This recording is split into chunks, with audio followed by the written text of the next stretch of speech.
This 17 News at Noon podcast is brought to you by Clinica Sierra Vista. Welcome back to 17 News at Noon podcast, where we share your news on your schedule. Good afternoon, and thanks for joining us for 17 News at Noon. I'm Nicole Gitsky. We begin with new details on a shooting that left 2 people in critical condition and injured a child. Now, police are investigating after a busy weekend with 6 separate shootings. According to Bakersfield Police Department, officers were called to the area of Murdoch Street and Martin Luther King Boulevard by Roy's Market just before 10 Saturday night. Police say before they arrived, all 3 victims were taken to the hospital by private means. During their investigation, BPD says 2 suspects approached a car and fired several shots at a man getting inside. A woman and a 2-year-old girl were inside the car at the time. The man and woman were hit by gunfire. The 2-year-old was hit with bullet and glass fragments. Now BPD is searching for 2 suspects. The first is a man, slim build, wearing a dark hoodie. The other suspect is also a man, slim build, last seen in a light colored t-shirt. The man and woman are in critical but stable condition at this time. If you know anything, call BPD at 327-7111.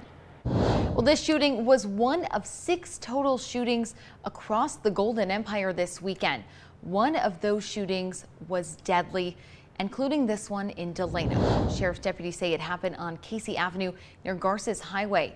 A spokesperson for KCSO said 50-year-old Juana Zamaro de Rocha was taken to Adventist Health Delano, where she was pronounced dead.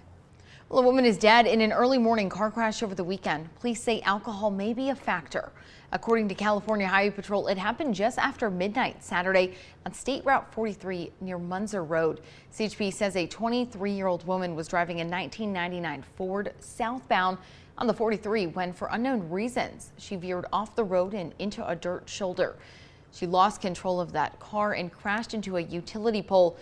The woman was not wearing a seatbelt at the time. She was pronounced dead at the scene.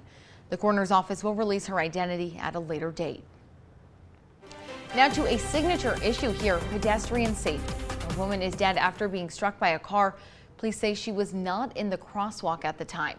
According to BPD, it happened Friday night at the intersection of East Truxton Avenue and Haley Street. Police say the woman was pushing a shopping cart in the middle of the street when she was hit. She died at the scene. The driver has been cooperating with police. BPD says they do not suspect alcohol or drugs were factors in the crash. By our count, this is the 19th traffic fatality this year. Well, fire crews are investigating what started an early morning structure fire. It happened around 5 a.m. at the apartment complex on Monterey Street near Niles Street.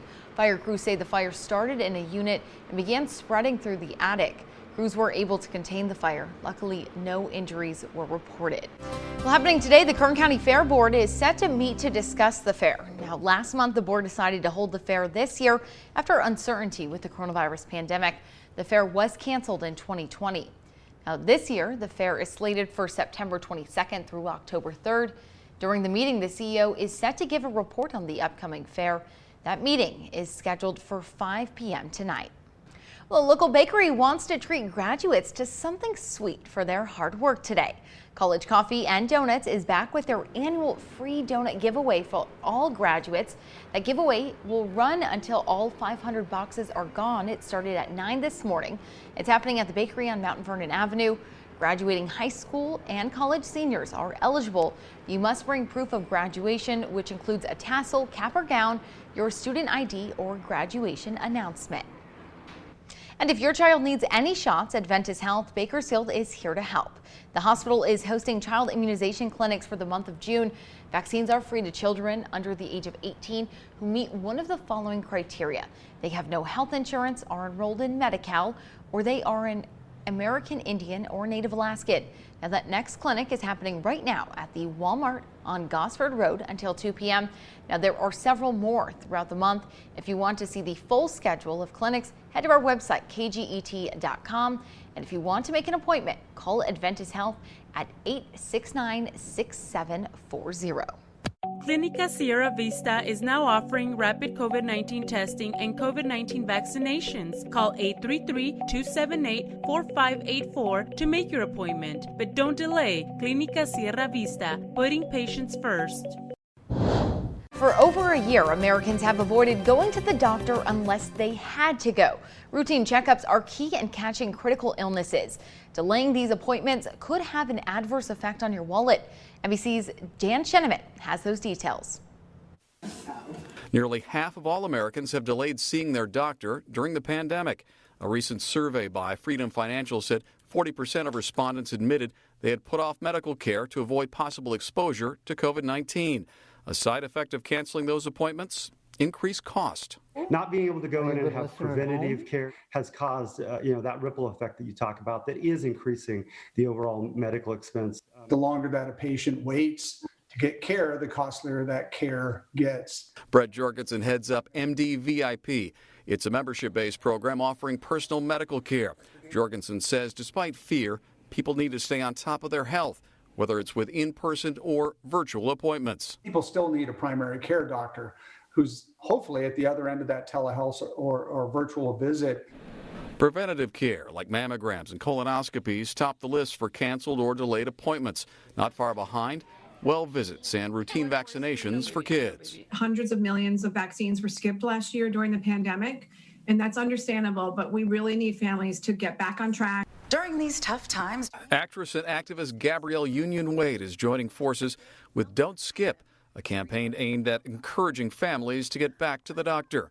Please do not skip those well visits for your children and those doctor-recommended vaccines for your kids and preteens. Experts agree that routine visits and preventative care are the best way to stay out of the doctor's office for something more serious. Dan Scheneman, NBC News. And health officials are urging Americans to donate blood as the nation faces a severe shortage. According to the American Association of Blood Banks, the blood supply is dangerously low at centers nationwide, meaning the majority of blood centers have less than 1 day's supply. Medical facilities are using more blood due to a rise in trauma cases, organ transplants, and elective surgeries, which were placed on hold during the pandemic. The shortage is forcing some doctors to reserve blood products for only the sickest patients. And here at home, Houchin Community Blood Bank tells us blood supplies are still critically low, and they need all types of blood because their shelves are nearly empty. Now, their need is for blood, platelets, and plasma. To make an appointment, you can call 323-4222 or go to hcbb.com. Houchin is open from 8 a.m. to 4 p.m. The U.S. northern and southern borders will stay shut to non-essential travel until at least July 21st. Now, the restrictions at the U.S. land borders with Canada and Mexico were first enacted in March of 2020, prompted by the coronavirus pandemic. They were set to expire today, but the Department of Homeland Security announced a 30-day extension yesterday, after Canadian leaders announced their own extension Friday, with Prime Minister Justin Trudeau insisting the border with Canada will remain largely shut until 75% of Canadians get their first shot of a 2-dose vaccine and 20% have both shots. Working group meetings between the three nations were held last week and are expected to happen about every 2 weeks. Well, the Summer Olympics in Tokyo will allow up to 10,000 Japanese spectators at each event, despite advice by leading doctors that the games would be safer without crowds. Guidelines released this morning by the International Olympic Committee and Tokyo organizers say venues could be filled up to 50% capacity with a maximum of 10,000 spectators at each event. The decision clears up the final major uncertainty about the games ahead of the opening ceremonies on July 23rd. Officials said in March that foreign spectators won't be allowed to travel to Japan to attend the Olympics. And Japan's prime minister, however, says he will not hesitate to ban spectators from the Tokyo Olympics if a resurgence of COVID-19 cases prompted a state of emergency. He said he was seriously taking recommendations submitted by government experts, saying it would be safer if no spectators attended. Some medical experts have expressed concern about holding the games with tens of thousands of athletes and officials entering the country. Only about 6% of people in Japan are fully vaccinated. And a weightlifter from New Zealand, Laurel Hubbard, will become the first transgender athlete to compete at the Olympic Games. Officials announced today that Hubbard was selected by New Zealand for the women's event at the Tokyo Games. The decision is likely to fuel the debate over inclusion and fairness in sports. Hubbard will compete in the superweight 87 kilogram category. Her selection was made possible by updated qualifying requirements. The 43-year-old had competed in men's weightlifting competitions before transitioning in 2013. New Zealand Olympic officials defended the decision at a news conference today. This is a historic moment in sport and for the New Zealand team. Laurel Hubbard is now a member of the New Zealand team to Tokyo. She is our first Olympian who has transitioned from male to female. Hubbard has been eligible to compete in the Olympics since 2015. That's when the International Olympic Committee allowed any transgender athlete to compete as a woman. The 17 News at Noon podcast is a production of KGET and Nexstar Media Group. For more on all of the headlines in today's show, head to kget.com.